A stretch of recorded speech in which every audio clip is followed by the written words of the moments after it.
With the Butt Kicker Gamer 2, what you see and what you hear is what you feel. Butt Kicker. The future is feeling. Hey there, I'm Nicholas Dubois, co-founder of Advanced Sim Racing. We are a Canadian company. So what we did here today is for a real petrol head. He's really passionate about cars, as you can see behind me. We did a turnkey solution for him based on his needs. We try to gather as much information as we can on our client. And like we did today, we install a D-Box system. We install ultra-wide cube control steering wheel.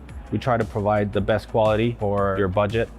So let's say if you want a budget of 10 grand, we're gonna give you something that's the best for 10 grand. If you want 20 grand, then we always try to stay within your boundaries. We do try to make it as easy as possible. So the client, once we install everything, it's pretty much gonna be a turnkey. So he's gonna press start on his computer, and right after, we'll try to explain everything, how it goes, how it works, and then he's ready to go. Our aluminum is from USA, treated in Canada, cut in Canada. So we do sand all our aluminum piece just to make sure the powder coat sticks to it. And that's one of the reasons why we use powder coat, is to make sure you have the best aluminum finish in the industry. And our quality is beyond what you can get with any other competitors right now. We are really, really passionate about all the gear, all the cockpits, all the sim hardware. And that's why we want to create something that's really gonna reflect our passion into our product. Come visit us at advancedsimracing.com. You can always reach us if you have any questions. You can call us, you can text us, you can go on Facebook, like our page, ask us questions over there, and we'll make sure to answer every questions there is. We are very passionate about what we do, and we try to make it as easier for you to go into the sim racing world, because there's a lot of gear, there's a lot of options, but let us guide you through your process, and let's hope you'll be an Advanced Sim Racing customer.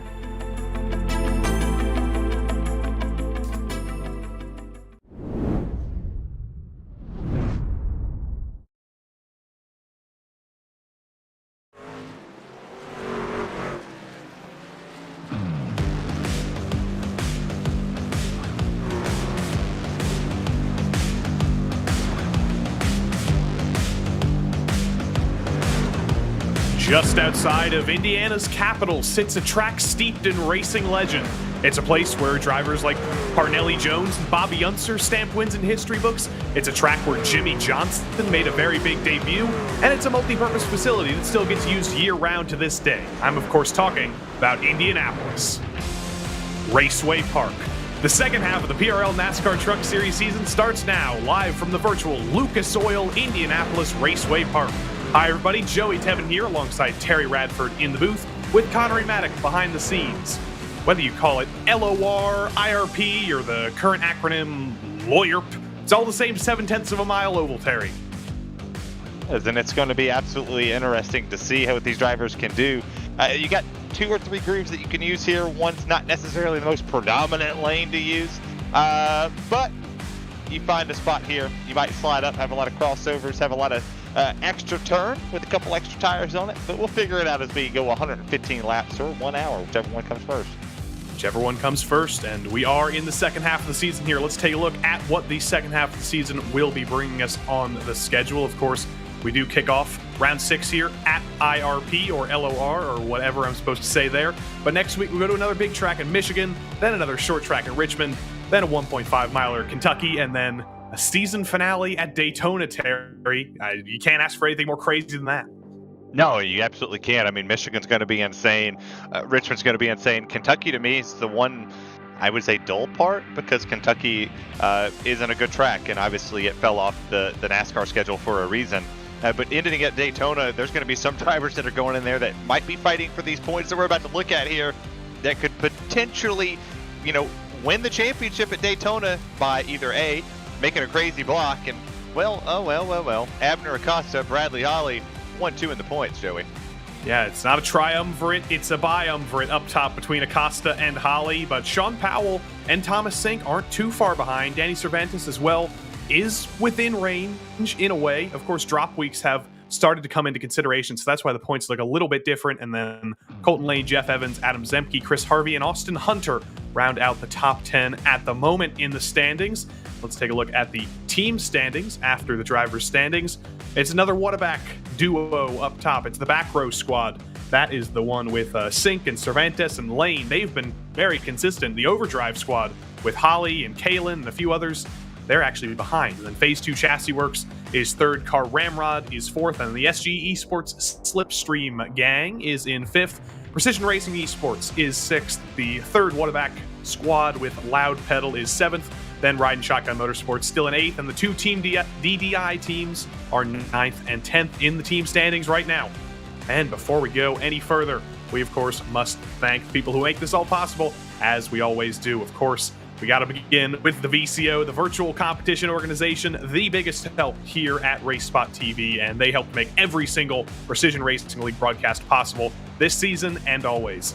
Of course, this coverage is also brought to you by Advanced Sim Racing. You saw them before the broadcast started. Owned and operated by passionate sim racers, Advanced Sim Racing builds the sturdiest and most durable aluminum profile racing simulation cockpits available in the market today.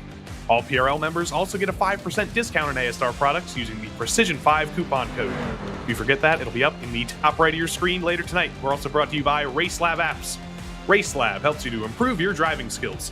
With modern overlays, race statistics, and native VR integration, you can get the best out of iRacing. Start using it now for free at racelab.app. Also brought to you by the Butt Kicker.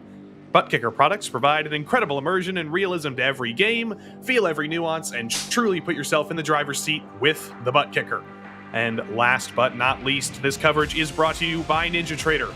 Ready to compete against the financial markets, supporting over 60,000 users across the globe, NinjaTrader provides award-winning trading software and brokerage services. NinjaTrader is always free to use for advanced charting, backtesting, and trade simulation. Visit ninjatrader.com to get started with a risk-free trading simulator and start tracking your performance. Oh boy, 4 ads, 4 companies, 5 companies that make all of this possible here at the Precision Racing League. Qualifying is currently underway, and we'll start tracking everybody's performance here at Lucas Oil Raceway Park. Lucas Oil Indianapolis Raceway Park. That's the order of those 5 words. And on top right now, it's Mark Kalen, 22-2. Yeah, I'm going to call it IRP until the end of time. It doesn't matter. Austin Hunter on the track. I'm glad we're pointing him out. Our wonderful producer, Connery Maddock, up there. And he posted out there in the YouTube chat that he busted off a flyer in practice, and he'll see if it adds up in the race. But let's see if it adds up in qualifying. He comes down in here into 3 and 4. He rotates. He goes a little lower than what I expect drivers in the race to use. I expect the wall to be the advantage here. He comes across the line with a 22.4. I believe that slots him at P8 at the moment. He's going to shut her down. No reason to run a second when you get looser as you go. But not too bad. Abner Acosta takes that pole by 9/100ths of a second. First driver down into the 22.1s is Abner Acosta. Here's Chris Harvey down in 9th in the championship, if I remember reading that correctly, about 2 minutes ago. Through the final corner, where's Harvey going to go? 22.455. Not quite good enough to get up into the top 5, but it's good enough to get into the top 10. Exactly in P10, 3/10 off pole. But here is one of our other championship contenders, Bradley Holly. Finally got his first win of the season last week after waiting longer than he normally does. He crosses the line the first lap, only a 22.4, and I think he might have got... No, he didn't get an incident point on that lap. I thought it didn't count. It just took a while to come in. But he's going for this second lap. The first one was subpar for him. Let's see if he can find anything on the second go-round. Yeah, and he's dipping his tires a little bit on that seam there. It's going to be interesting to see. Oh, yeah, he's loose off the corner. It's so hard here. This is why this track presents such great racing, and it also provides just amazing content across the platform, across the NASCAR community. I'm so happy to see that the trucks are back here because you're going to get down. You have these different lanes, and this kind of reminds me of New Hampshire, right, where you have to stay in a certain groove. If you try to dip your tires on one side of the tracks or the other, you're wrecking. I see Christian Swenson in qualifying right now. He's in the wall. He's wrecking back there in that 11 machines, bounced it off the wall. I don't believe he's going to post a qualifying lap, but Mike Richer Richter, sorry, I don't know, I screwed that one up. A 23.5. That's going to sit him 29th. The track position's huge, my man. He's got to dig on the second lap.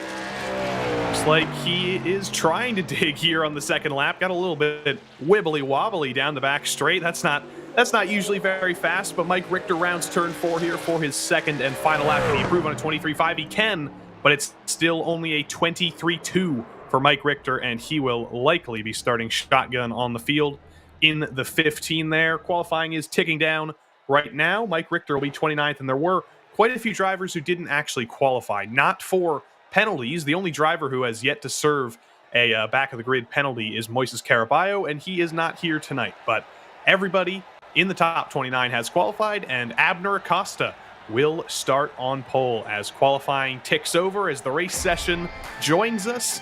Abner Acosta is on pole alongside Mark Kalin, who is second. Daniel Knight starts third alongside Doug Evans in fourth, ahead of his fellow Evans, Jeff Evans, who is alongside Thomas Sink in fifth. Sink and Kalin look very strong in practice, so look for them to fight here in the race. Sean Powell is seventh, and Bradley Holly further down than he normally is in eighth, and it's a pair of Car Ramrod Tropicana trucks with Zemke and Sumner. Eric Papineau and Chris Harvey are 11th and 12th.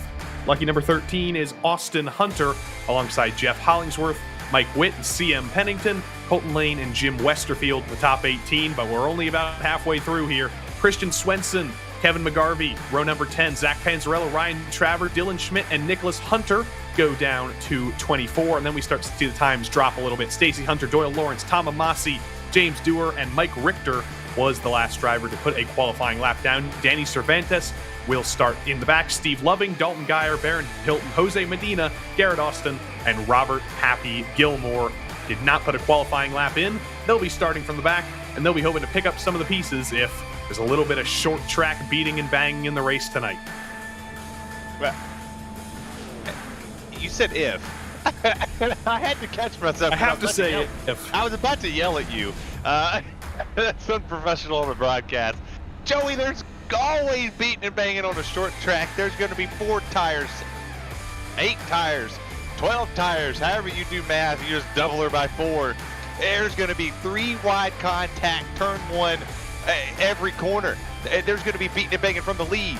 There's going to be beating and banging back there in 29th.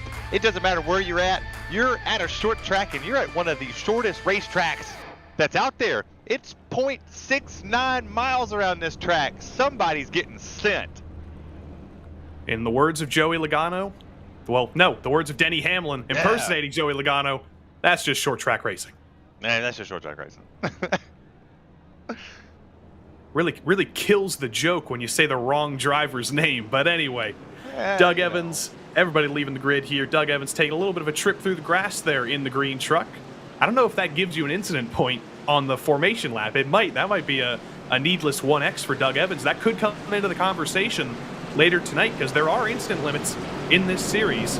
And in short track racing, if there's a lot of contact, you could very easily reach that incident limit, which we don't normally do in some of our other races. But it will be 2 pace laps here. The iRacing Sedan pace car will not be pulling off this time by. We go around one more time, and Abner Acosta will lead us to green. Terry, we got a few more moments. We got another lap. How long are we going to survive? What do you think is going to happen? Are we going to be clean here through the first couple laps, or is that when drama was going to happen, you think? I don't want to make anybody in the PRL mad, but you have 24 incident points. I would say 5 drivers, at least 5 drivers, are going to hit that incident point limit, and it's going to be no fault of their own. There's things that are going to happen in front of you, Joey, that you can't control. Slick track, cold tires, some angry drivers. It's about to get crazy.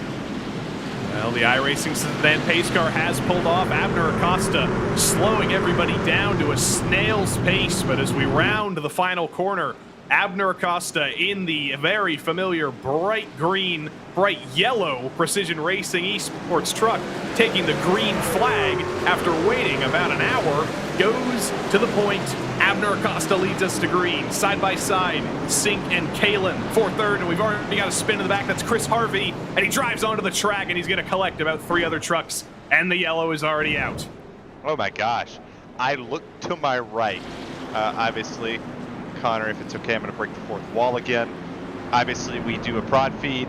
That's there. That's what we watch. But we watch the replay. You get to start. I looked over to my right where I have my actual iRacing up, so I have live timing for this whole event. It's just a bobble. All the way there, 184. That's Bradley Holly. Didn't get going. 97 had nowhere to go. Gets set. But, I mean, coming back up on the racetrack. And then there's another truck that's loose there. Brings out the yellow flag. But I look over, and all I see is a driver sideways in the grass. And I'm like, oh, man, that didn't take long. And it's a checkup. It's a checkup all the way through, and you're going to get that all night long here, where drivers try to time the start, try to get track position, and it just doesn't work. It's such a, you're barely on the gas for like 5 seconds at this track. Amidst all that chaos, we almost missed the fact that Daniel Knight actually did make up a spot on that start. So Daniel Knight up into second. He's demoted Mark Kalin down to third. Just about everybody else is where they started, but as we look further back, some of the drivers who were involved in the incident, Zach Panzarella has brought it down pit road, Dalton Geyer has brought it down pit road, and I imagine there's a few drivers with damage who will also want to pit, but they will have to wait just a little bit longer. Everybody's eager to restart here, but it's a short track. We're going to do quite a few paced laps here, and we're essentially going to go for an initial start again. We made it about one corner in green flag conditions. So now it becomes something like a 110 lap race instead of a 115. Yeah. This also falls into the pit stop dynamic, right? So your fuel load here, if I am reading this correctly, as Charles Sumner is on pit road with a little bit of front end damage there, part of that checkup, you know, you go into the back end of somebody, you get rear ended too. Everybody has the give and take limit. That hasn't happened yet, obviously. But I don't think we're going to be pitting here. I think we're going to go these 115 laps, and the only people that are necessarily going to pit are the ones who were collected in something. The more we see cautions or the more we see incidents happen here, the less likely I would personally think, and this is my personal opinion, I haven't went out and ran this necessarily. I've worked too much now, but I don't see them coming down pit lane. We'll have to see if we do get this many yellows. That's certainly possible. An update on the pitters. I already said Dalton Geyer and Zach Panzarella. Tom Amasi has also come down pit road, as has Charles Sumner, as has Chris Harvey. So no surprise by some of those guys. They were the ones involved in the accident, and they got some damage fixed on pit road. But we're re-racking everybody up. I believe it'll be lights out of the pace car this time by, and we will go green to begin lap number 7 here. Acosta waited very, very long on that last start, and I don't know, is he going to do the same thing again, or is he going to decide that didn't really work? I should probably jump out a little bit more, and maybe that'll kill some of the checkups and allow for a little bit of a longer run. I don't expect a guy like Abner Acosta to do the same thing twice. He's going to go probably right at the beginning, and then every time he holds the lead on a restart, he'll change it. He'll go in an order that he might have had set in his head, or he might just make it up on the fly. But you never show your hand and then do it again, because that guy's timing you off of that one. We'll see here with 5. Here we go, rounding turns 3 and 4. I am not going to call Abner Acosta's truck green this time, but we will take the green flag out of turn 4. Acosta leads us to green, and he does. He almost goes instantly, way earlier than he did before. We're already single file from 1st to 5th into turn 1. Looks like no drama in the back so far. Evans and Evans side by side. Jeff on the inside, Doug on the outside. Jeff Evans is through for 6th. Bradley Holly trying to pick up the pieces. Austin Hunter's getting aggressive on the bottom. We're racing hard for 6th, but the top 5 are strung out. Man, am I good or am I good? I kind of figured that he was going to do that early. There was no sense in him changing here. You have Evans here going to the bottom of the 51 or Hunter going to the bottom of the 41 of Evans. He's going to make that pass. Zimke just made a pass, or is attempting to make the pass on the outside of Eric Papineau. And Papineau, interesting thought, he raced RSR for the first time this week, which was super cool to see him jump over to the Monday night side as, 57, there's a wall there. Unfortunately, there is a wall for the Cranberry Tropicana truck. Adam Zemke is the first visitor to the wall, and that wall gets very close. I can speak from personal experience that at a track where you're kind of expected to run the high line, it is very difficult to not throw the truck into that wall. And unfortunately for Adam Zemke, he's the first guy to get a little bit of a scrape on the side of his truck, but he has gotten it back together. Jeff Hollingsworth has a big crunch to the front of the number 99 truck. Looks like it's single file, though, throughout the majority of the field. We have managed to get off the restart cleanly. We got a little bit of a run going now. Yeah, and the good part about it, too, is a place like this, aerodynamics, really doesn't mean anything because, like I said, you're only on the throttle for 5 seconds. I mean, you mash the throttle back on the brake, you mash the throttle, you back on the brake. It's kind of like Martinsville-esque with, you know, bigger corners and more sweeping around here as you see the battle for the lead. Knight's been consistently faster than Abner Acosta for the past 4, 5, 6 laps all the way through here. I mean, I sit here and I've watched the lap times. He put down a 22.3 not too long ago, and then he went ahead and backed that back up with another strong lap time of a 22.4. So he's continuously staying there, but he's sideways all the way through here, just like just about every truck in this field they lose. Dalton Geyer has disconnected from the session, so fans of Dalton Geyer, his race has ended early. Side by side between Lane and Swenson. Christian Swenson further down than he would have liked. He's had quite a bit of pace this season, but low in qualifying was the number 11 truck. He's trying to get to the inside of Colton Lane. Amidst a flurry of pit boxes, they come out the other side, and Colton Lane stays ahead for the moment. Looks like Sink and Kalen battling up the field as they were in practice. We saw these two orange trucks side by side on one of the practice starts they did at the end of the practice session. They were racing very, very hard, and they're certainly continuing that in the race. He's got his Jesus back there in the back. I got my Jesus right here next to me. It's just, you know, on brand awareness, and I can't eat them. So I've got the Parmesan, or the Italian 4 cheese. It was one of the 16 flavors I have here. My wife also got me the puffs. So big shout out to the wifey poo out there. She's watching. Thanks for the cheese. It's huge. Mark Kalin, though, he's driving the mess out of that thing, and his teammate right up in front of him doing the same thing, getting close to that wall, running different lines. But he's got Sean Powell behind him. Powell, fast, doing his thing. He's come up 2 spots so far here in this race. Sean Powell won the season opener. It was the best possible start for Sean. Hasn't gone quite his way for the rest of the season. Been involved in a few of other people's incidents, but this is a great performance so far for Powell. Kalen peeks to the inside of Sink again, but he's not able to find the momentum. He's going to have to get back behind him. It looks like Kalen is just a little bit faster, but it's proving difficult to overtake so far. And as always, we have to start thinking tires. Nobody's better at saving tires than Abner Costa. Thomas Sink has always been very good at keeping the tires under him. So I wonder, is this sort of deliberate, backing up the pace just a little bit for an advantage later on? Yeah, I mean, I could kind of see that. The lap times they fell off, but they haven't necessarily fell off to what I kind of thought that they would. I'm not going to lie to you. I didn't expect this race to go in this direction. Early caution, and then we stay green for a while. I kind of expected more of a jumbled up, traffic jam, because you put 36 trucks at this really small track. Even in the real life, it's hard to contain. It's hard to figure it out. As you see the 25 here battling the 12 of Dylan Smith. Working around here. A lot of these drivers are getting ever so close to that wall. They're sliding off the exit of the corner. This is not what I predicted. So I'm glad they're proving me wrong. And Danny Cervantes didn't get a lap time in qualifying, so he started essentially from the back. He was one of those 6 trucks at the back of the field that didn't get a lap in. He's been overtaking his way up through the field. He's almost up into the top 20 to get by Dylan Schmidt, but this is the battle for 20th place between McGarvey and Nicholas Hunter. And McGarvey's not going to fight that one very hard. The number 109 of Nicholas Hunter gets through. Looks like Dylan Schmidt is going to get through as well. And up front, Christian Swenson and Colton Lane are getting into it. This battle continues.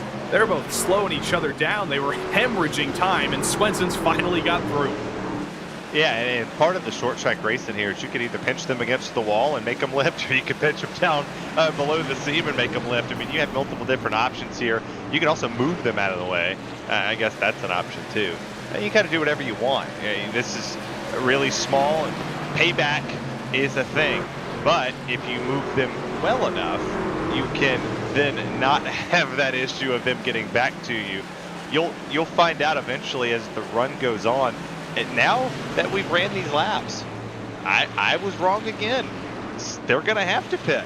They're going to have to come take tires. You get a caution for pitting now because you're already sideways. Colton Lane and old Jimothy Westerfield battling now as Lane falls back just a little bit. You can see a huge scrape on the right side of that truck. We saw Swenson get into the wall a lap ago, and clearly Colton Lane has done exactly the same thing, because you can barely read the 60 on the side of that truck now.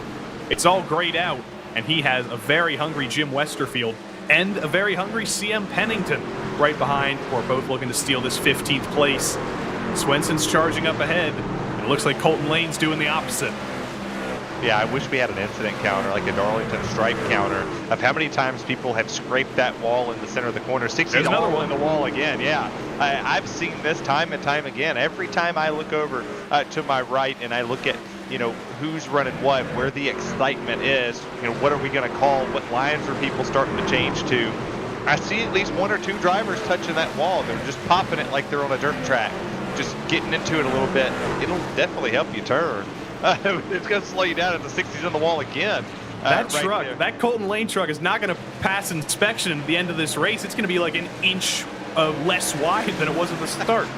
Yeah, they're going to put their templates on it. That thing's going to be smushed in like peanut butter and jelly. But hey, it is what it is. Sometimes that's what helps turns it.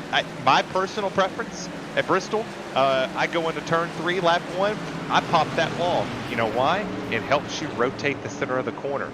I don't know why. I don't even fix the damage. I just pop it, and it helps me drive. Either that, or it's just, I'm superstitious. I think hitting that wall's going to do it because I won what doing it. Big trouble for Doyle Lawrence. That looked like he might have gotten a little bit of help. I don't know if he just hit the wall, but let's take a look here. Doyle Lawrence racing with Mike Richter there on the inside. Was there contact? Yep, there definitely was. Doyle got quite a bit of help there as Mike Richter kind of shoves him up into the wall for the latter parts of the top 20 there. I'm sure Doyle's not going to be very happy about that, but he rejoins behind Tom Amasi down at the bottom of the timesheets. Looks like Kevin McGarvey has brought it down pit road. I don't know if this is a scheduled stop, but that is an unorthodox move. I don't know. He doesn't have damage, I don't think, so this is strange. Yeah, that's He's taking tires. Yeah. I didn't put Or not. Never mind. He took two tires and dipped. That is bizarre. But we'll ignore that. We'll credit Kevin McGarvey with a 34th place finish. Easy as that. I didn't have that in my notes. that wasn't on the plan when I sit down and I prepared for this, right? Connery. I had no idea that would be a thing that people would pit. But yeah, I guess now we know why. But I mean, this is great racing. This is really good side-by-side, clean racing. This isn't side-by-side racing back here, but it is still a battle. Mike Witt and Jeff Hollingsworth trying to catch up to the back of the field. You see Garrett Austin on the inside of your screen. He is going a lap down, as is Charles Sumner a little bit further ahead. So it's a short track, 0.686 of a mile to be exact, and no surprise, we've gone about 25 laps green, and folks are already going a lap down. Yeah, you catch the back of the field so quick. I mean, theoretically, when you have 36 trucks, you're already a half a lap down the moment you start going. I mean, you see Martinsville's, you're about 3/4 of a lap down once you take the green flag, no matter what you do, because it's a half mile. So you're about a half of a lap down off the start. Obviously, if you started in the back, either you didn't put a lap down or your speed wasn't necessarily there. You're still figuring the track out. The good part about it is you always know that there's going to be a caution, or at least you plan it in your head. There's going to be a wreck somewhere. So you kind of just sit there and mosey on around and hope that it does come out eventually. Daniel Knight trying to get by Steve Loving here. Another lap truck. You can see the gap between Acosta and Knight now. I think that's exactly what I predicted. Acosta, the tire whisperer, Knight had short run pace, but he has fallen the heck off. And Abner Acosta now has a 2-second lead over Daniel Knight. And I think he's got quite a bit of tire life left, but tire life means nothing when you're in the weeds here with the lap trucks. Mike Richter in the wall again. Abner might have a little bit of trouble here with this lap traffic. I'm scared for him, and I'm not driving. So I would be a tad bit nervous here as the drivers in front of him are sideways, side by side, hitting the wall. I'm sure he's on the radio at some point in time going, hey, dog, chill. Like, just let me go. I'm obviously faster. But this is not just for him. Daniel Knight's going to have to get around him. Thomas Sink, Mark Kalin, all these drivers in the top 5 are going to have to go. And I kind of wish that he would come whisper to my tires because I burn that right in front of quite a bit here. It's the miracle of Abner Costa. Unfortunately, the trade-off with lap traffic is I think Tom Amasi has put it down to the bottom of the track to let drivers by. Sean Powell getting by Mark Kalin as they catch Steve Loving. Around the outside goes Sean Powell, 3 wide with Steve Loving. The move's not done yet. He's stuck in the middle now. This is dicey stuff. That was so close to contact there. That was so close to contact. And Kalin still hasn't given up. He's still to the inside. Now they're going to go 3 wide with Mike Richter. But Sean Powell has finally found his way forward. And I think he will be able to clear Mark Kalin. He certainly cleared the lap traffic. Sean Powell up into 4th. At least for the moment. Kalin's looking good on the bottom, but he's not able to hold it. Yeah, he's not able to get the throttle mash down the way that you are on that outside. When you get up there to that 3rd-ish groove, you can do it. But take a look at the replay here of this. Yeah, this is the one here where everybody got really close to one another, getting around and taking it 3 wide. I mean, here we go. The 45 has no fear. Let's all remember that from previous weeks. If the 45 doesn't care, he's going to do whatever. He's going to dip it no matter what he does. And I don't think Mark Kalin really cares either. He just sends her in there, and 27 goes to the wall, and that's close. I think that gap was wider than the amount of truck that Colton Lane has bashed in. So very small gaps, but very big gaps relatively are being formed here in this race, but we're still green. 41 laps complete out of 115. We very well could complete this whole racing distance under green. And Mark Kalin has not let Sean Powell get away. He was ahead of him before that lap car got in the way a little bit. So Kalin's clearly got speed. Jeff Evans has speed. And Bradley Holly in 7th has been completely anonymous in this race. When is he ever completely anonymous? But he's another guy who knows how to save tires, and he might be another guy who goes up there to challenge Abner Acosta once he can get through these guys. I don't know. I honestly don't think that he's got the pace that he necessarily wants in this. I mean, you see him here. He necessarily isn't getting the run that I thought that he would get. He's laying down the same lap times as the drivers in front of him. He's matching Sean Powell. He's matching Jeff Evans, Mark Kalin. Those drivers there, he's matching identical lap times. I expected more speed coming off of his win last week at Pocono.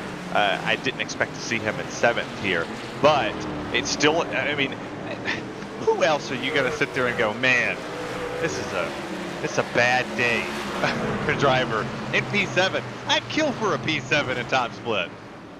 This is like on Tuesdays in the GT3 series. Danik Van Daly finished 5th at Montreal, and we were like, wow, what a terrible finish for Danik to finish 5th.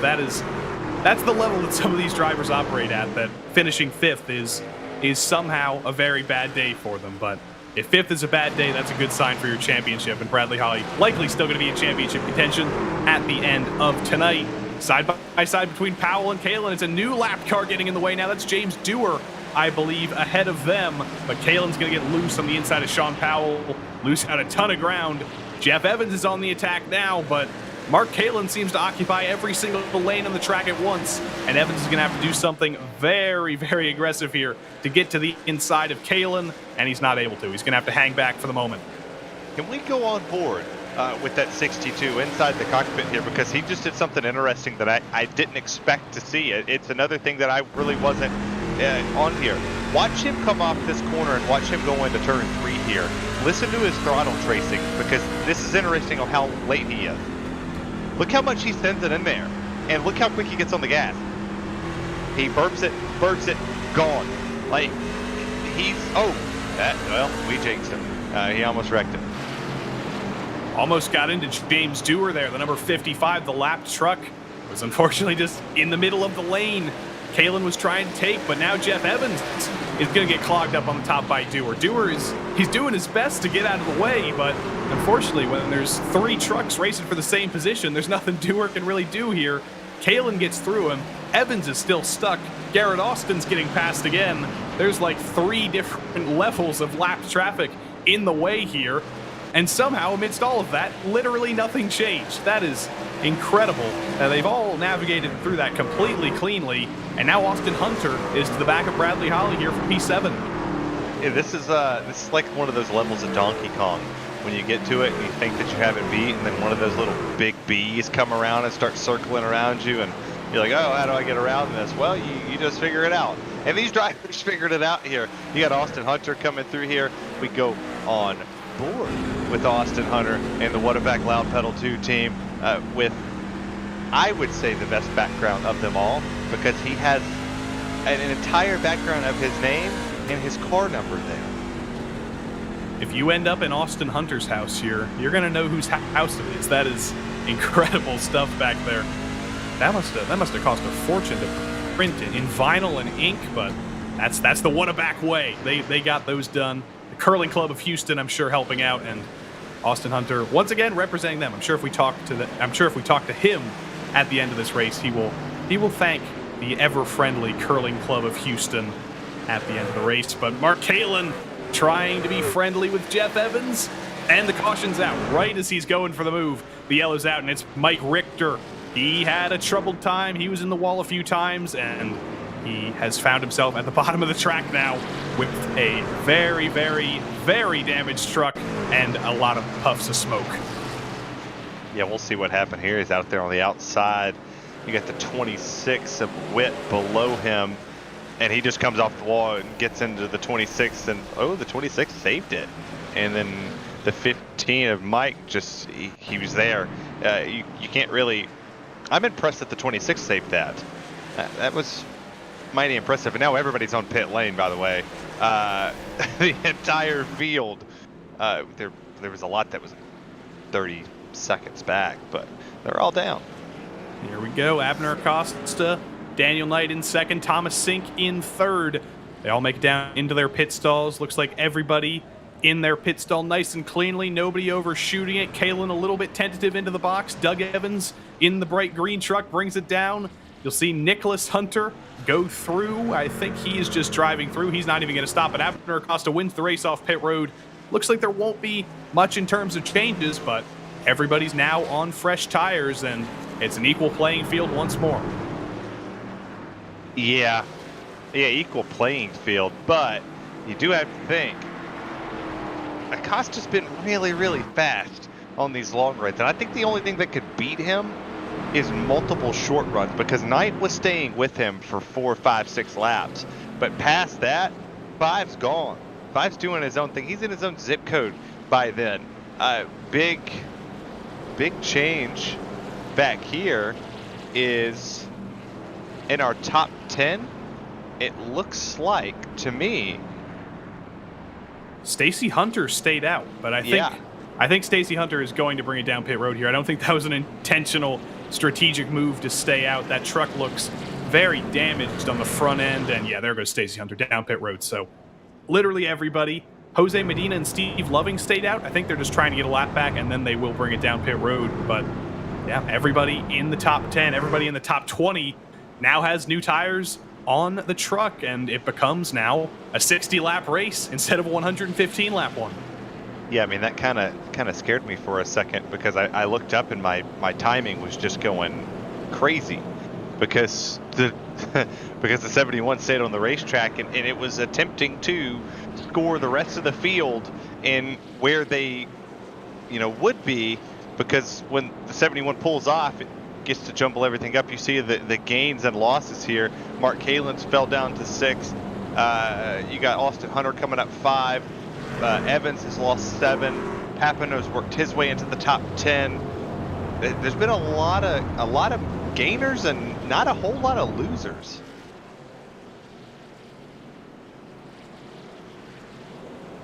Restart here in a few laps time. There will be multiple trucks on old tires, as we've just confirmed. A couple drivers had to stay out to get their lap back. So we see Nicholas Hunter, Jose Medina, Steve Loving, Tom Amasi, and a few others did just pass the pace car here. They'll get their laps back, but they are going to be on very, very old tires, and they're not going to have time to come down pit road. We're going green here. The lights on the pace car are out, so the likes of Loving and Medina and Amasi better get the pace up because they've got to reach the pack here in about half a lap's time. But Acosta and Daniel Knight, just like they did 50 laps ago, restart once again on the front row. The green flag is going to be out for the third time tonight, and again, it's a huge jump by Abner Acosta. He's already clear of Daniel Knight to turn one. Here comes Thomas Sink, looking for second on the inside, not able to completely get to the inside of Daniel Knight. Knight will hang on to third, and he's going to swerve all the way down to the bottom of the track, then back up again. Single file for the top five, but Acosta's in the wall up front. Still manages to hold on to the lead, though, and we cross the line to finish. One lap after, we got trouble in the back. Mike Witt's around again. Colton Lane was around as well, and as quickly as the yellow went away, it has come back out. The 28, the 60 of Colton Lane, the 26 of Mike Witt, all around. It's a little bit of a parking lot here on the front straight. Yeah, but think about all those drivers that stayed out, took the wave around. They're back on the lead lap, and they're going to have fresh tires. It's a big deal. You see a little bit of John Cena action happening in front of the 26, and the 26 just loses it. The 60 loses it. All of these drivers lost it on their own, and then the 28 got loose and stopped, and then the 26 tries to turn around and realize the 60's there and catches them. Ryan Traver was like, you know, there's an incident ahead here. I want to join the party. There he goes. Just three of exactly the same incidents, just losing it off of turn 4. A little bit of damage as Mike Witt drives in to Colton Lane, but let's watch Ryan Traver here. He sees there's an incident ahead, and did he clip the apron a little bit there? Is that what upset the truck, or is that just a matter of cold tires? Nah, he got that apron. That apron's a big deal here. You don't want to touch it. It's one of the most dangerous places to go. You see there, it really doesn't look like a big banking change, but that's huge. It's a massive enough thing. It kind of reminds me of the tunnel turn. When you get down in the tunnel turn at Pocono, you have that banking that's there, and then some people used to swoop down and clip 2 tires on the apron. Yeah, I lost the train of thought there. And then it would just make them run off the exit better. Here you don't do that. You touch that apron, you're going around. You just saw all those drivers who got that wave around bring it down pit road. So new tires are on the truck of Colton Lane, Jose Medina, Steve Loving, Tom Amasi, Chris Harvey, Ryan Traver as well, who was involved in the accident, brought it down pit road, and James Dewar is the lucky dog. So he's back on the lead lap as well. We had 1 caution, we had 2 cautions, we had 3 cautions, and we're going to go green here for the 4th time in a few laps' time. It's almost exactly like the start of the race. We barely went green at all. We made it about a lap before the caution came back out. Abner Acosta has been jumping these restarts every single time since the start, so I can't imagine he's gonna change again, because this strategy's been working out very well for him, and he seemed almost untouchable in these restarts. He's gonna change this again. I have a wild feeling he's gonna change it again, because now it's just like the start of the race. He waited, went, gets a caution. It's fresh. It's fresh in the minds of Daniel Knight, Thomas Sink, Sean Powell, Mark Kalin. They knew that where he was gonna jump. Like they thought they knew, but he changed it. He jumped early again, because after he did it the second time, the third time we got the caution, we had already went like 50 laps. So they didn't know when he was going to go. They thought they knew when he was going to go. We do have a tire set limit in here. We have an incident limit in here of 24 incidents. We have 4 sets of tires in the race. I don't expect us to use all 4 of those. I kind of expect maybe 2 sets at best if we go green for a while, and then we do what we did, and then we get a caution before the end of the race, and then people would pit. But this could get very interesting. We're at 34 minutes in this race. 51 laps to go, so we are over halfway. I think if we do go green all the way, we will make it in on time, but going green all the way at a short track is easier said than done. We're going to re-rack every single truck back up, and just like we did a few laps ago, we're going to go green again here on lap number 65. Beginning lap number 65, I should say. Acosta in the 5, Knight in the 17. Rubbing doors just a little bit to turns 3 and 4. But Acosta, as always, on the throttle early. He gets the jump. He leads us back to green. Side by side with Sink and Knight again. Sink wants to pounce. He knows Daniel Knight uses up the tires late in the run, but he's not able to get by him yet. Sean Powell running the top. Mark Kalin gets back in line, and we are single file for about 6 cars deep. Mark Kalin sends it down to the bottom again, but that move not going to work just yet. Acosta leads us back to the second lap under green, and we got a little bit of calm.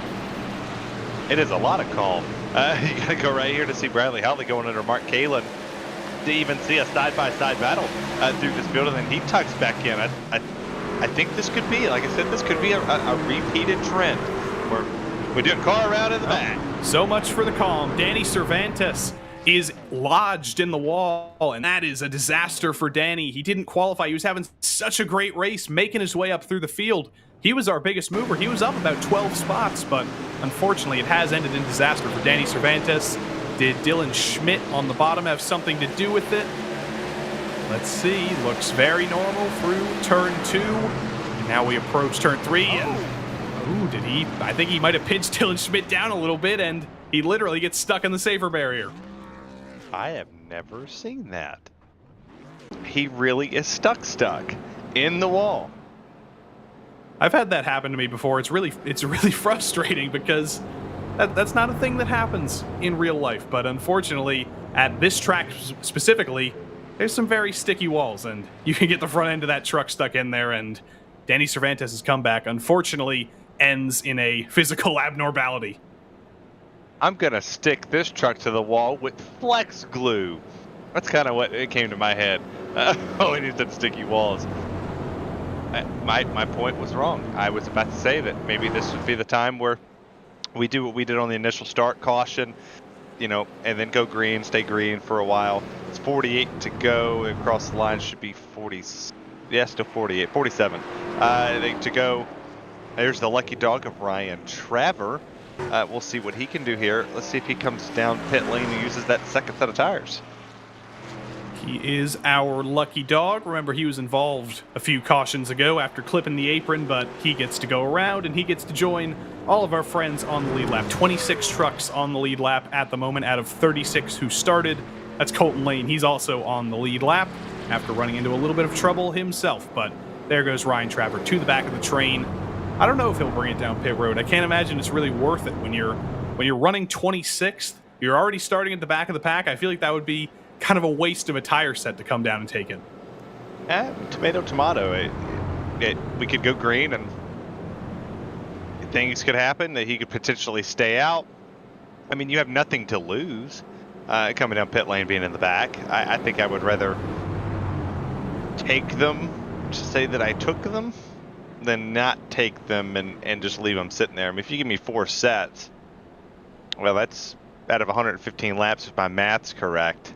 That's every 36 laps. You could potentially take tires and still be good to the end. We got 46 to go. He's got 2 sets, 3 sets. Why not? I'm looking down at the bottom of the sheet. Did he come down? No, he didn't. He didn't elect to take it, so he didn't listen. He has gone for the why not. Why not? Lights I mean, are my out. math sucks, so who knows? Maybe I'm wrong. Lights are out in the pace car. We're going to go green again here. Daniel Knight just trying to think of what the heck he can do. Abner Acosta has been unbeatable on these starts. Does Daniel Knight go for a little bit of a jump? Does he go for a little bit of anticipation? We'll have to wait and see. We crawl through the second half of the lap here. Is this finally the restart where we go green longer than a lap? Let's see.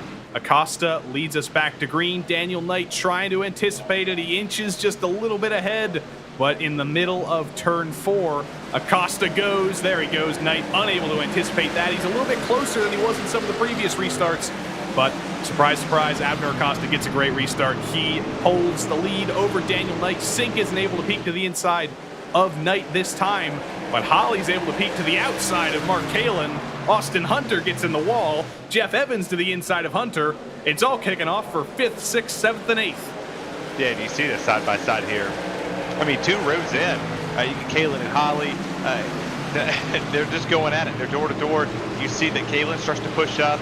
He washes up in the center. That's going to allow the 184 to get around. It has settled down behind them. They're all single file in the 37. Whoa! And the 3 contact, save it. He's saving it. Austin Hunter did save it. He got a little bit of help from the wall there, I think, but that was insane. He slid through about a quarter of the track. There's a little bit of a drama in the background. We'll take a look at who that was in a moment, but here's the replay of Austin Hunter. I think he tries to clear himself off Eric Papineau. He almost rolls the truck, and with a little bit of help from the wall, that was one heck of a save. Oh, I got to holler in there. Maybe, just maybe. The truck listened to me and it saved itself. Battle for the lead going on. Oh no! Oh, Powell goes around. Zemke collects Powell as well. Hunter, Witt, and they're all gonna pile in. Dylan Schmidt, Colton Lane, Ryan Travers gonna make it through. Danny Cervantes got through. He unstuck himself from the wall. I don't know how he did that. Must have broken out the scissors. But Sean Powell does get going again, but with heavy damage to the side of that number 45 truck. Did Holly get into contact with him? No, he spun himself. I mean, for all it's worth, trying to get to the back bumper there, Thomas. That's tough. He saved it, and then he just gets killed by Adam Zemke. That he did. But once again, aerodynamics means nothing here. I mean, you could be down 10 RPM, and it's not going to change anything. You're not really getting it to max speed. The only thing is, Mike Witt, I mean, he really had nowhere to go there. Yeah, you could tell he was on the brakes, but unfortunately there were about 7 trucks in front of him and within his braking distance, so bad luck for a lot of drivers in the back there. I can't really tell what caused that Sean Powell spin, because we haven't seen a spin like that tonight in the middle of the corner. All of the ones we've seen have been on exit. Was he shifting mid-corner? We had some issues with that in New Hampshire, where drivers were shifting mid-corner and losing the rear, but that was just a very odd spin for Sean Powell. I hope he wasn't shifting, because then that means that I'm tripping this track all wrong. I really hope he didn't shift. I had a league race here not too long ago, and somebody said, "Hey, you got to shift." I'm like, I don't think that's a thing. Sure enough, I tried it, I wrecked. So, man, I don't think he did that. I guess we'll listen on board here. Here we go, riding down the front straight. Oh dear. And shifting came back to bite him. He is shifting. Yeah, just pendulums around there. It's exactly the same thing. I don't remember who it was, but at New Hampshire, we saw exactly the same thing happen. Just a downshift gets a little bit loose, and that's what happens. Did he double click that there? That could have been a thing where he was thinking he was going to third, but he went to second. I don't know if this was an open wheel car, if this was one of the F3 cars, we could see on the dashboard if he did that. But unfortunately, we're a little bit more low tech here. But that is an unfortunate way for probably the most promising race for Sean Powell since the start of the season to end, and he is still down pit road. I believe he might have disconnected from the session. Yeah, I can't blame him. I think that engine might have got completely popped by Mike Witt. Adam Zemke still down pit road with heavy damage. Mike Witt still on pit road with heavy damage. Dylan Schmidt still on pit road with heavy damage.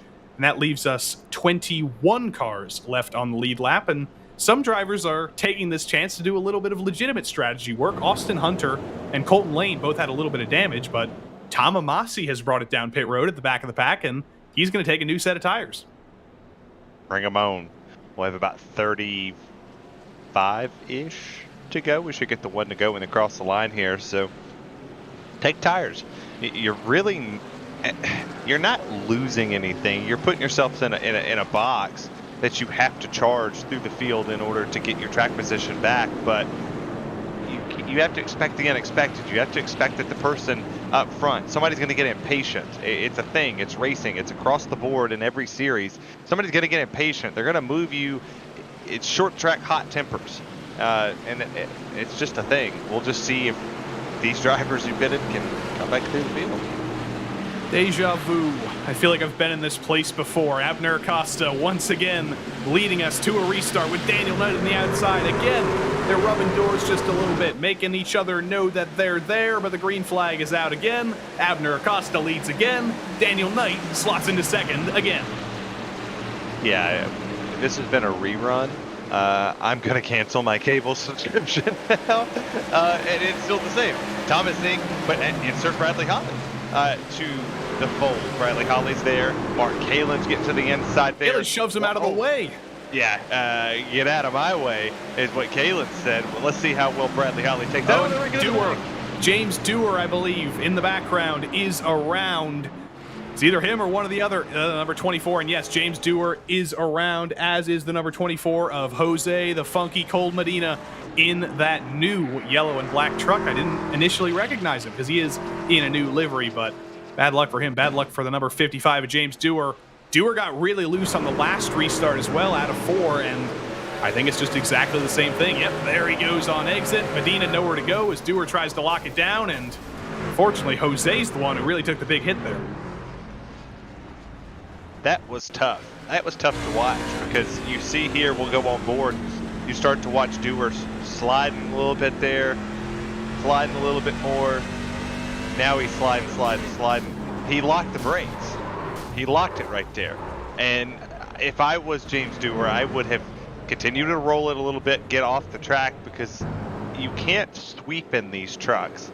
As much as you think that you can't change lanes that fastly with that knee-jerk reaction, because if he jumped from the outside of the bottom to miss James Dewar, he's hitting that wall regardless. He's spinning it because it's going to lose traction somewhere. I would have just let it roll just a little bit down to the bottom to get out of that groove and then catch it. Don't catch it there because that exit is unforgiving, especially when that person doesn't know if you're sliding down or if you're staying there. It's looking like this might be the way the race continues to go, as that's what, the 3rd or 4th caution in a row here. So again, we've got to start talking about Daniel Knight. He's had short run speed, but he's been unable to beat Abner Acosta. Abner Acosta has been almost humorously good at these restarts, and he's been unable to beat. But if we're only going to get 1 lap runs, Knight's got to figure out a way to get by him. Moving. That's all I got. Moving. You're not beating him on raw speed. While Abner Acosta has been the best lap time of the entire race with the 22.2, he's led every lap. Yeah, every lap he's led, and he has controlled the restarts. The only way you're going to beat him, turn 1. We'll have to see in 1 lap time, I believe 2 laps time, when the lights on the pace car turn off. Let's see as we cross the line here. Are they off? Of course, they go directly out of frame before I can even see. But no, we got 1 more time around, 1 more lap for Thomas Sink to start thinking.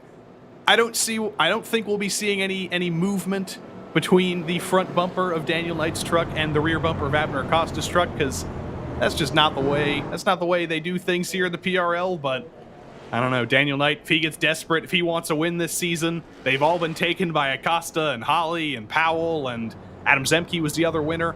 Knight wants to join that group, and he's almost out of options. I'm a pretty blunt person, Joey, if you haven't understood this by now. I'll state the obvious. You're not beating them on raw speed. There are winners and there are losers in racing. That's the common factor. That's whoever a famous scientist, Isaac Newton. It should be an Isaac Newton's, law of physics. Every action, there's an opposite or greater reaction. Well, I hate to tell you, he's kicking your butt on restarts. He's kicking your butt in lap sled. He's kicking your butt in lap times. Kick his butt for a second. Put your front bumper and kick him in the bumper. You potentially win this race. Let's see if there is an opposite or equal reaction here by Mr. Daniel Knight on the restart, doing their little dance through turn 4. They rub each other again, and Acosta leads us to green again. Thomas Sink, a better jump this time. I thought he was going to peek down to the inside of the 17. He was unable to. Mark Kalen almost puts it in the wall. Holly's going to get back to the inside of him. I don't think Brad's too happy about getting shoved out of the way by Mark. That's happened a couple times in the Miatas this season, but luckily for him, Mark Kalin, I think, might have scared himself just a little bit, and he throws himself into the wall, and Holly gets through. Yeah, I don't think you ever want to. I don't think you ever want to really make Bradley Holly mad. I don't see him being one to be vengeful or spiteful to go take somebody else out. But it's one guy. I'm telling you, I really would say if I was racing against him anywhere, I'm not going to move him because, well, I work here. And I'm sure an interview would be awkward if I was with him, but hey, check it out. It's a 1/10 of a second. Steve Loving around in the background. He's on the apron. And it's going to bring out the caution. I didn't think it would if he was on the apron, but no. Steve Loving in the 27, the Coca-Cola Zero truck. I've got to hide my biases, and Steve Loving has lost it in the very delicious soda truck. I do like. It's okay. It's okay. I was a Pepsi guy, but I can't have it anymore. I'm a water only guy now. Water and Rowdy. That's all I got. But that stinks because I thought he had it saved. I really thought Steve Loving had that sucker saved, and he was gonna just roll on out of it. He tried his best, but unfortunately, he wasn't able to save it, but I'm able to save precious calories by drinking Coca-Cola Zero. Don't send me a cease and desist. Terry, they're your neighbors. They're in Georgia. Tell them not to send me a cease and desist. Shameless plug and shame on you. But I will say that if you want the best taste in the world, you go get yourself a Rowdy. I get myself a delicious PRL brand water. Let's get that done. Everybody's got a water brand. Everybody's got a drink brand. When is Jerome Bertiome's PRL brand water coming out? I would drink a lot of those. I would too, as long as it's distilled, and it has to be in very good plastic or reusable plastic because we have to save the planet too. Now let's get it in one of those paper boxes because that's what we drink water out of now. I actually like a paper box. I like a paper box for water. How good would that taste? Would it taste like the milk cartons? I don't know. I kind of like that milk carton taste. That's a nostalgic, like the stick of a popsicle. So that's a nostalgic taste. You're so weird. It's not nostalgic. It tasted like a bottom of a shoe. Like I would rather drink my milk out of somebody's hand than one of those boxes. I think fans in the YouTube chat, they're going to agree with me. The popsicle stick taste is half the enjoyment of a popsicle. Well, chewing on it's the half of the entertainment. You get to the popsicle stick and you're like, wonder what this tastes like. You start chewing on it like I chew on pins or zip ties. I chew on zip ties. I quit chewing my nails and I quit using smoking products. If you couldn't tell, it's hard to fill a lot of caution laps. But last week was Cheez-Its, and I brought the Cheez-Its, and I'm not allowed to show them on camera because it's copyright, and I don't have a right to use this on camera, but I do have a box here, and it's worth it. It's super worth it. I never really did a whole lot of research on Cheez-Its, but I did this week, and they're okay. I wish there was a relevant flavor for an Indiana race, like pork tenderloin flavored Cheez-Its. Oh, that would be so good. It'd be like the pork skins with pork grinds. That would be very interesting if our friends at who makes Cheez-Its, Nabisco, Sunshine, if any of you guys are watching, make me some pork tenderloin Cheez-Its. But I think it's Keebler. Who knows? These brands are always changing companies. But anyway. Oh no, Kellogg's makes it. It is Kellogg's.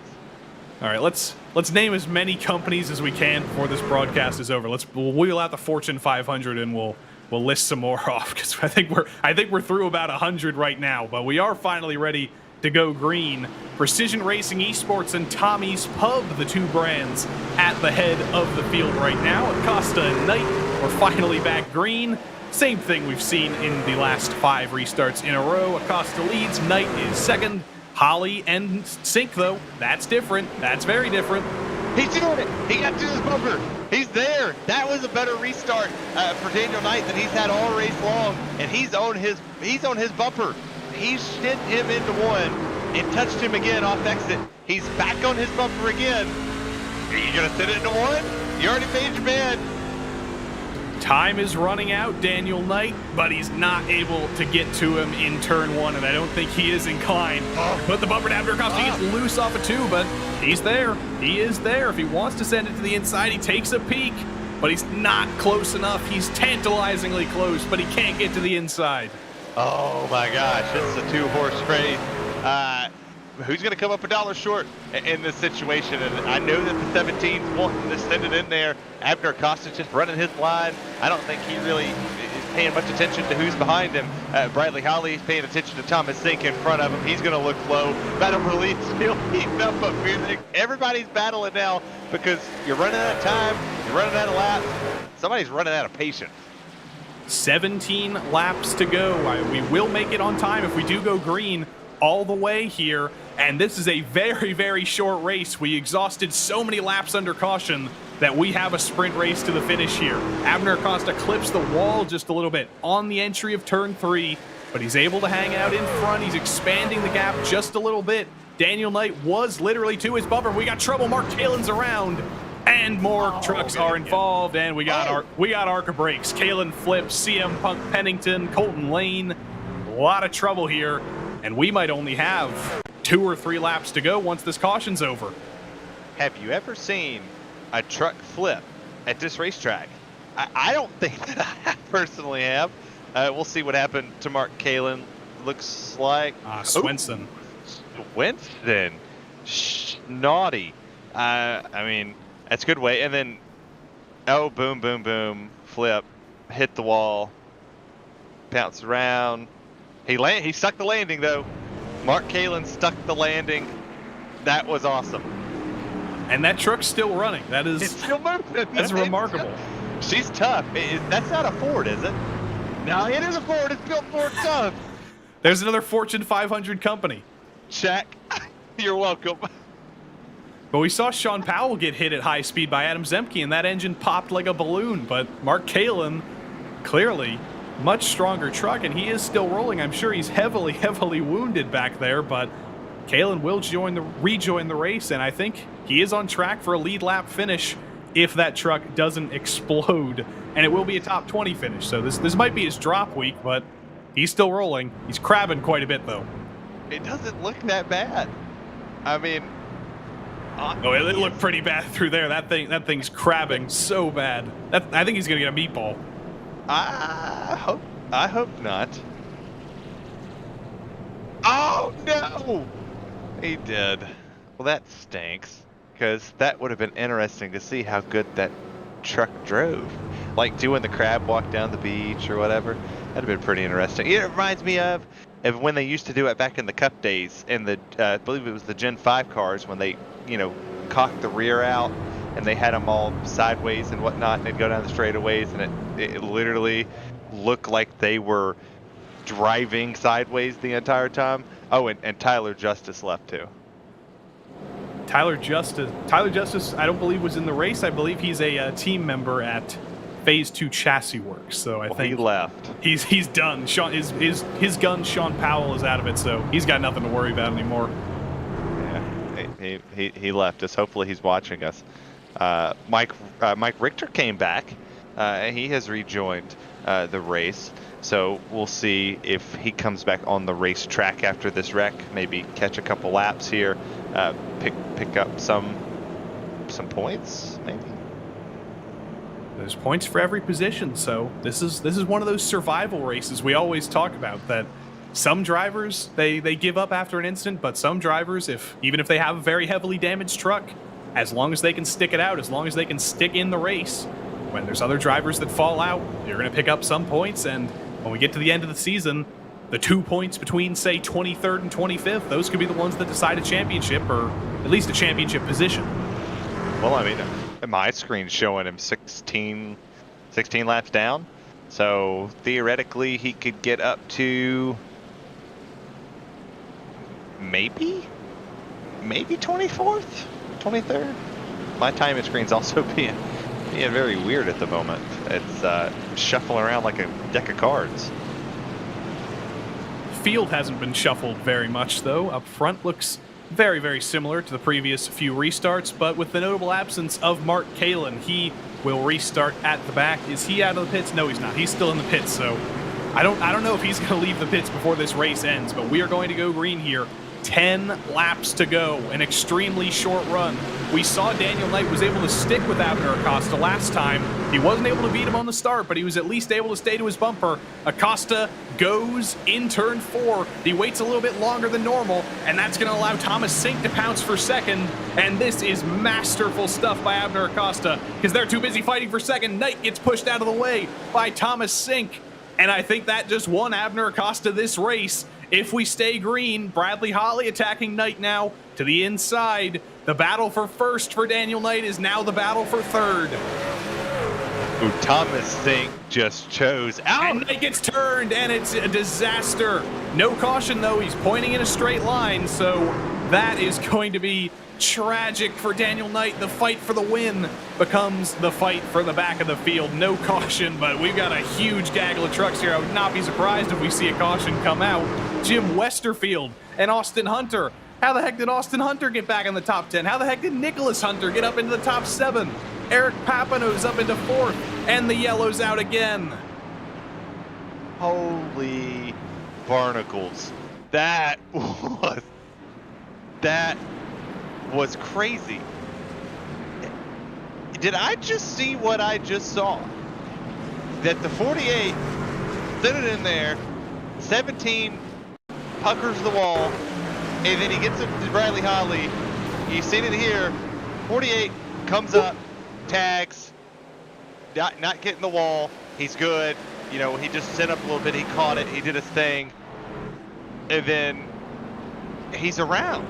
And then he just gets set there. And Bradley Holly's got a ton of damage here on this. And, oh, my God. I think we will get a restart here. 2 minutes 42 to go. The pace car is going to cross the line here. I think it'll be 3 laps to green. Yellow laps here have taken about 40 seconds. I think we'll get 1 lap here. It'll be a 1-lap dash to the finish. If my calculations are correct, and that would be incredible, because Daniel Knight is not to the outside of Abner Acosta anymore. It's a new cast of characters. Now that Holly and Knight and Kalin are all gone, Thomas Sink is 2nd, Jeff Evans is 3rd, Eric Papineau is 4th, and Bradley Holly is still in 5th. So this has the potential to be insane, because we're going to have 1 lap, I believe, to finish this race. And speechless. Or we could have a complete buzzkill and it could end under caution, but I'm trying to keep my hopes up here. The pace car crosses the line. It's a race against the clock here. Laps under caution take 48 seconds. 1 minute 40 to go. It's going to be so tight here. I think there's going to be like 2 seconds on the clock when we go green. I'm at a loss for words. That one of the best trucks of the whole night in Daniel Knight went from, we thought that it would be Abner Acosta, Daniel Knight, top 2, that's kind of how it was going to play. But now, here we sit, we have a minute left on the clock. They're going to come across here. Pace light should go out when he crosses this line. If they don't, that's going to be the race over. If they don't, it's over.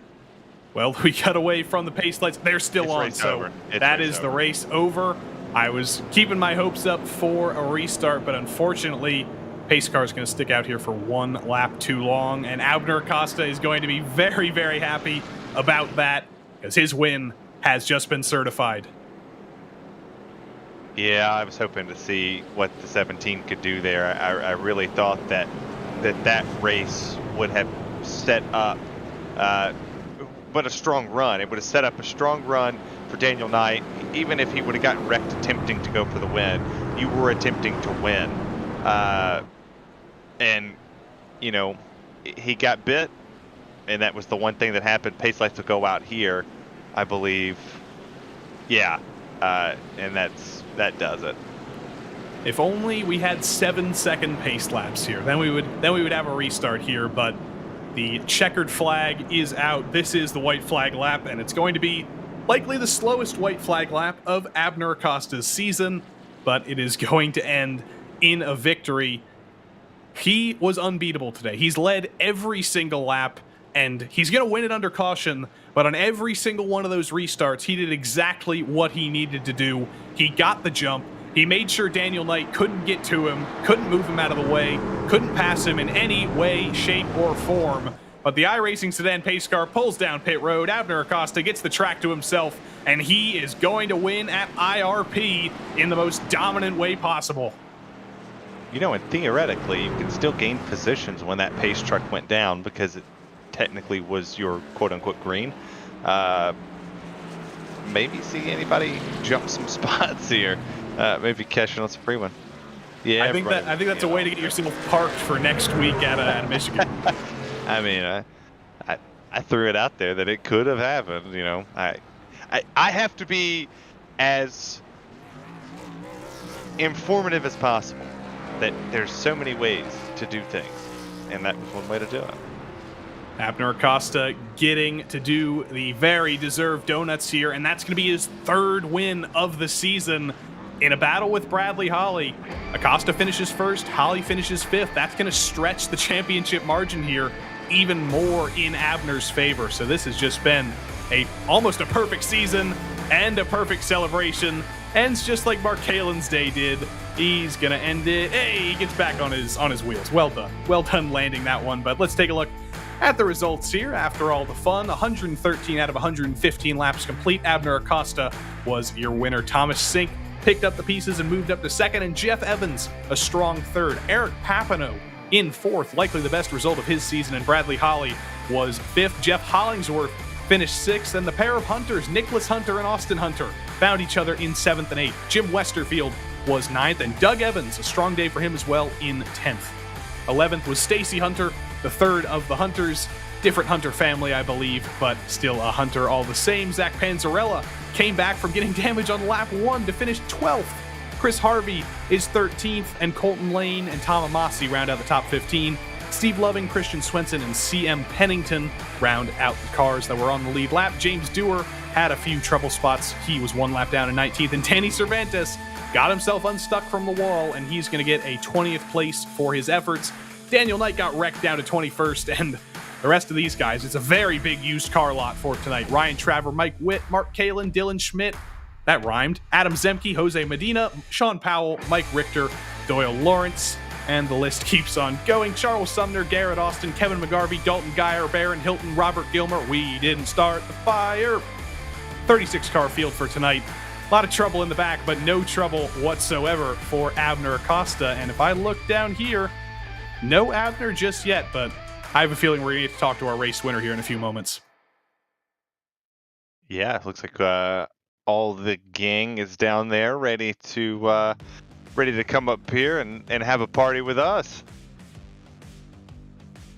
I say let's take somebody before Abner. Let's take our 2nd place finisher, Thomas Sink. I'm going to move him up into here, and Terry, you always take our 2nd place finisher. Let's talk to Thomas Sink. We'll talk to Abner after. Thomas Sink, what's going on, my man? Hey, what's up, guys? Well, interesting race. Rode P3, P4, all night. Kind of just sit there. Talk about the last restart, or the second to last one. You drove up, caught the nose of the 17, and then got 2nd, and we never got a restart again. Yeah, he wasn't really having the best restarts. He had 1 or 2 good ones, where he was kind of hanging on the door a little bit more of Abner, and then he just would fall off. And I knew if I could get to the bottom of him, at least coming off the corner, I might have had a chance. So I gave it a little gas and, or I should say throttle. And I lost a little traction on the front. It just started sliding. I was trying to not hit him. I don't think I made contact with him, but it just was enough to either throw him off or make him slow down, and that was it. You had a good race. You raced with your teammate Mark Kalen for most of the event. The 2 Whataback machines was up front strong and in contention here. a track like this, does that set you up for Michigan next week, or are you just going to take the positives? You can't really learn much of what everybody else is doing. Yeah, I'm just going to kind of go into Michigan just thinking, what can I do to minimize damage? It's going to be a probably most likely full throttle race all the way around. A lot of drafting, a lot of pushing, a lot of tight quarters, a lot of door banging. And nothing that we did tonight is going to apply over next week, other than hopefully less cautions. Next week it's just going to be about managing and depending on the set, managing that right rear or the right front, and just hopefully be around and not have so many cautions. All right, so I'm not sure if I've got to do this with you or not. We talked to so many people over our commentary stuff. 30 seconds, best wrestling promotion, your promo for your sponsors. I don't watch wrestling, never have, so I wouldn't know what that would mean. I'd like to thank you guys. You guys do an awesome job. I love your thank Brad and Mark and Jeff and Doug and putting in time and making sure that we know what all the stats are, all the data is going into the race. Like to thank my girlfriend. I love you. She let me buy a car today, or I should say yesterday. So that was pretty exciting. And then PRL for putting on a great league. Just think of the world of everybody involved. What kind of car? 2022 Camaro SS 1LE. I want pictures, or it didn't happen. Thomas Sink, your P2 finisher, Joey. Thomas Sink, our P2 finisher, and unfortunately, Abner Acosta just 1 second too slow to get in here, but now we finally got Abner. He is waiting for us. We will get to talk to our race winner. Abner, welcome to the booth. Third win this season. It's starting to look pretty darn good in the championship for you. Oh yeah, hey, good evening, guys. Yeah, it's looking very good. A great race for me, getting a lot of points. I think I, got all the bonus points available. So yeah, I'm definitely gonna extend that lead. So yeah, I'm happy with that. So what was it like for the second half of the race? It was just kind of like restarting Simulator 2022, but every single time you nailed it. Did you practice restarts at all? What went through your head? Because we were just kind of dumbfounded. You seemed to do the same thing, and it still worked every single time. Yeah, I was more worried about like maybe getting like a black flag if I went too early since I had not practiced it. So I was kind of going late. And Daniel Knight was figuring it out at the end, and I think at the end he bumped me into turn one a little bit. So I started getting a little worried, but no, I was just making sure I didn't get a black flag with the pace car. I don't even know if that's possible here, but I was just being super cautious and just making sure I drove away safely. And coming to the checkered flag there, we were hoping that we would get a green flag restart, but did you know in the truck that was it when that last yellow came out? Yeah, I knew that was pretty much it. And again, I was worried for Daniel Knight. He was pretty aggressive and fast at the start of the restart. So I don't know what happened to him, but as soon as I saw him that he wasn't second place anymore, I felt a little bit more comfortable. Well, that is win number 18 for you in PRL truck competition. Next week we go to Michigan. Is this the place where you get number 18?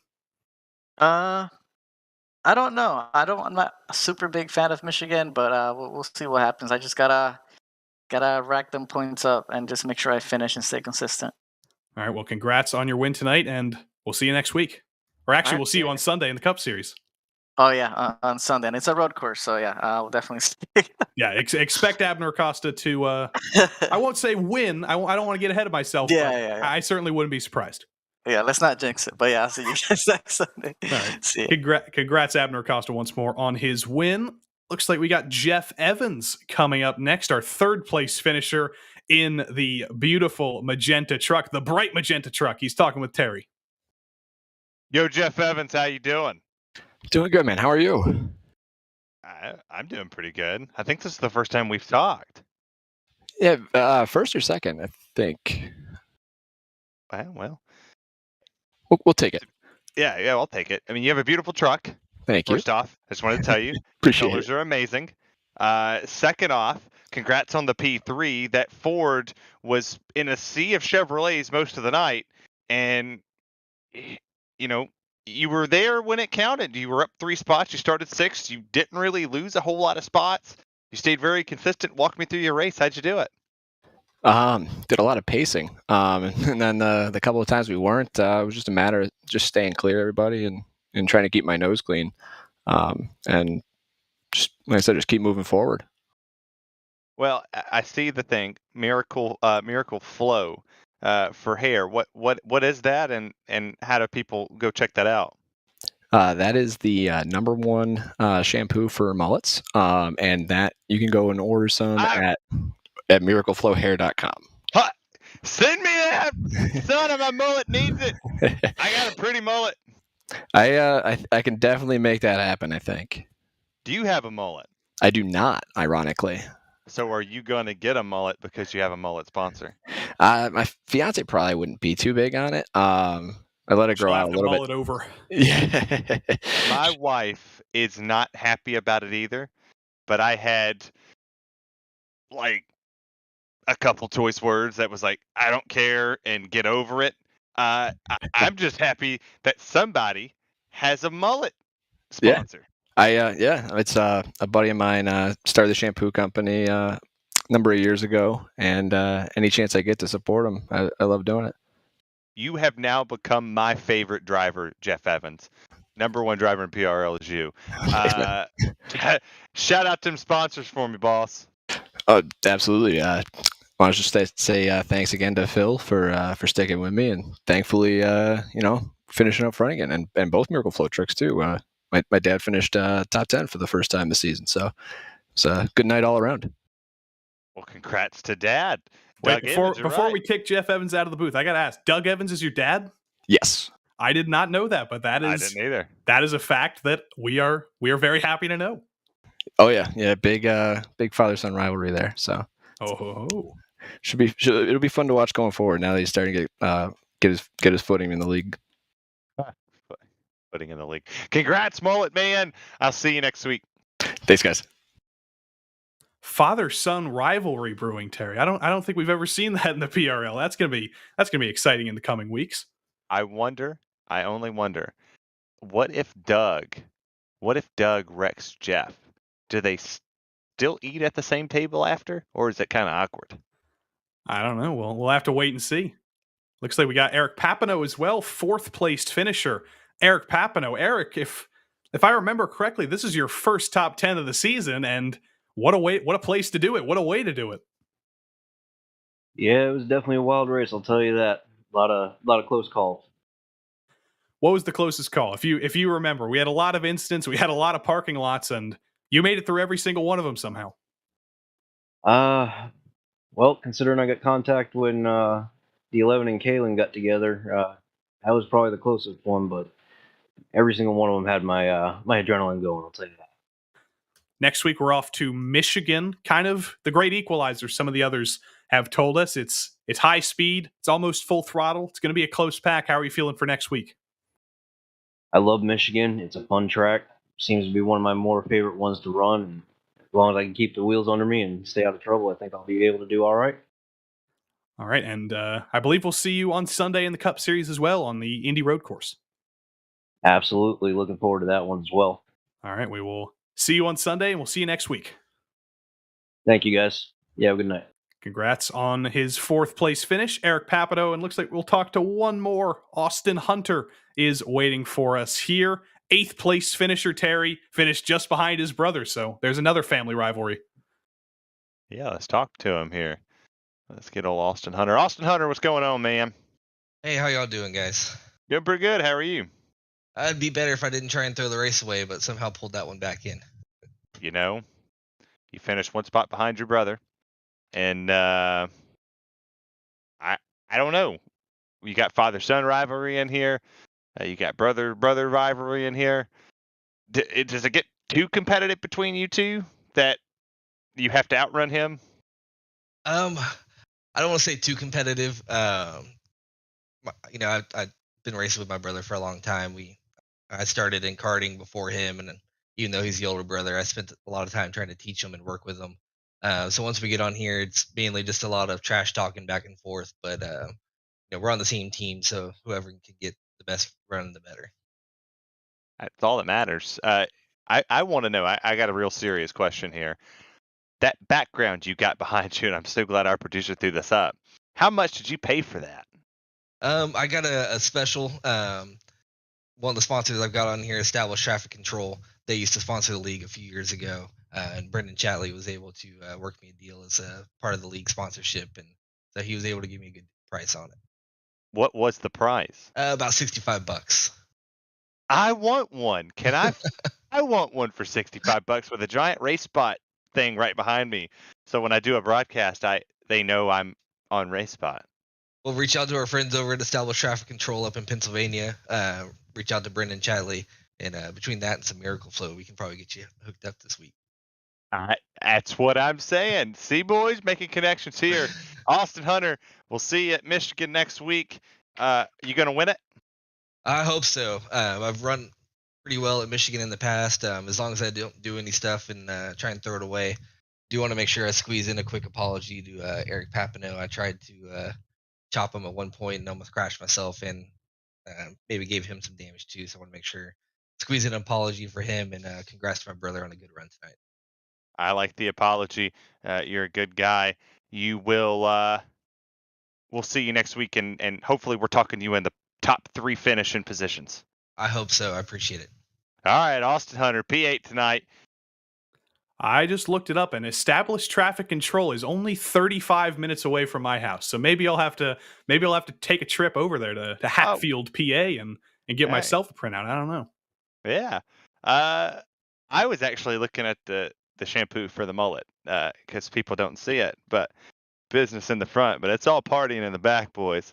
That thing's getting a flowy, and I don't know. I didn't get a confirmation on this, but when me and you called part of Spa together, I want to know, was I the only or the first person to ever call that event a GT3 event with a mullet on Race Spot? I don't know. Did Kid Rock ever call the Spot 24 for Race Spot? I don't know. If he did, I don't know. Anyway, I think we've spoken enough about mullets, about Established Traffic Control, about Fortune 500 companies, and most importantly, about the race tonight. We had a lot of cautions, but it was certainly entertaining, and we thank you for joining us here on RaceSpotTV. We'll see you next week at Michigan International Speedway, August 3rd, 9 o'clock p.m. for the PRL NASCAR Truck Series. But we'll see you tomorrow as well for more PRL action. The F3 Series takes on Phillip Island. I should remember that. I'm driving in that race. So we'll see you tomorrow on Race Spot. We'll see you next week on Race Spot. And until we see you once again for more PRL action, goodbye and so long.